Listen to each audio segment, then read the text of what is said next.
the other thing about working at Bunkers is Berkeley Bunker worked there, and he was one of the original brothers.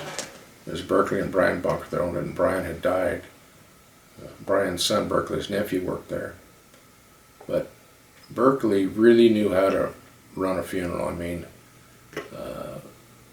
we put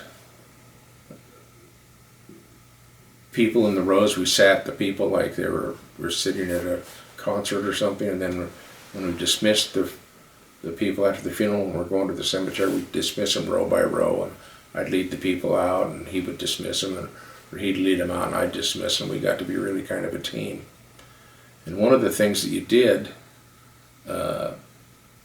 is a lot of the ministers, you'd have the body set up in the chapel with the casket lid opened, and a lot of the ministers didn't like that. They said close the casket during the sermon.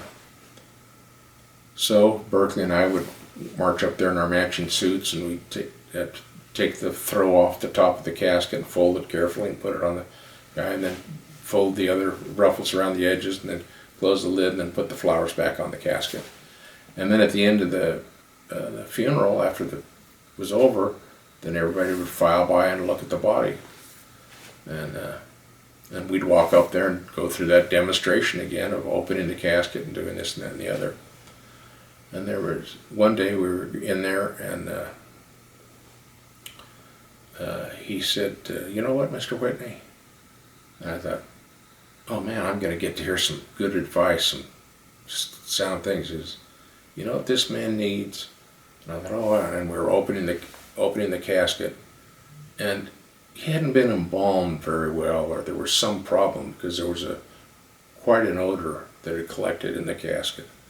There's always some smells, but I mean, this guy was stronger with the thing, and then of course you have the flowers there to kind of offset that a little bit.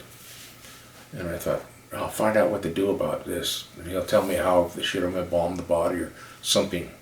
And he said, this man needs a good Christian burial because he stunk so bad.